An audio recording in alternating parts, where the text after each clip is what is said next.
पश्चिम बंगाल के मुर्शिदाबाद जिले में वक्फ संशोधन विधेयक 2025 के विरोध में भड़की हिंसा ने पूरे देश का ध्यान खींचा है। इस हिंसा में 3 लोगों की मौत हुई, कई घायल हुए और सैकड़ों लोगों को अपना घर छोड़कर पलायन करना पड़ा। इस बीच राजनीतिक दलों के बीच आरोप प्रत्यारोप का दौर तेज हो गया है। फिलहाल व्यवस्था को देखते हुए, स्थिति को देखते हुए इंटरनेट सेवाएं बंद कर दी गई हैं।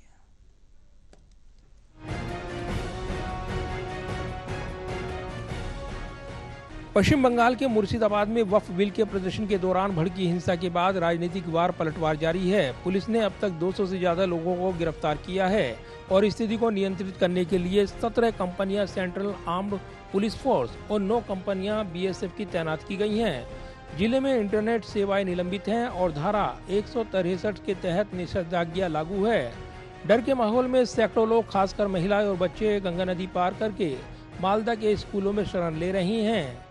इस हिंसा ने राजनीतिक दलों को एक दूसरे पर हमला करने का मौका दे दिया है। बीजेपी ने तृणमूल कांग्रेस की ममता बनर्जी सरकार पर निशाना साधते हुए इसे हिंदुओं के खिलाफ हिंसा करार दिया है।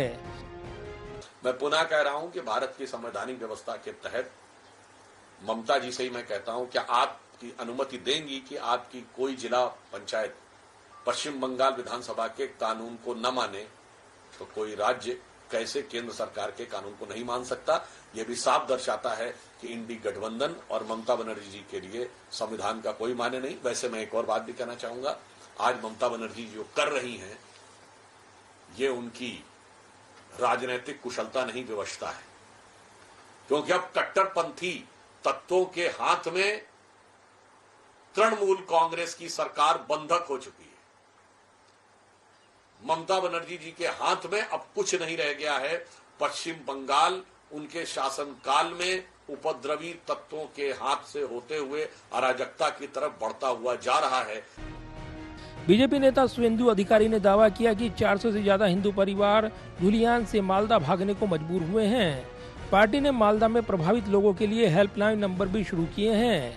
वहीं इससे पहले उत्तर प्रदेश के मुख्यमंत्री योगी आदित्यनाथ ने कहा कि मुर्शिदाबाद में हिंदुओं को उनके घरों से खींचकर मारा गया। कांग्रेस, सपा और टीएमसी इस पर चुप हैं, जो उनकी संलिप्तता दर्शाता है। दूसरी ओर टीएमसी ने बीजेपी पर सांप्रदायिक माहौल भड़काने का आरोप लगाया।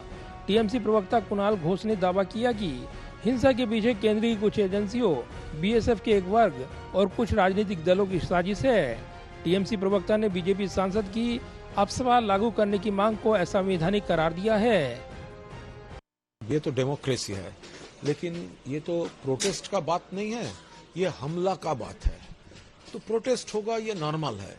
लेकिन ये जो एलिगेशंस आ रहा है मुर्शिदाबाद का 2 पॉकेट में, वो जो लोग एक्चुअल वो प्रोवोक किया, जो हमला किया, जो लूट किया, वो एक बड़ा गैंग वो बॉर्डर क्रॉस करके घुसा था और ये लूटपाट, ये हिंसा का बाद वो फिर सेफ पैसेज लेकर बैक कर गए।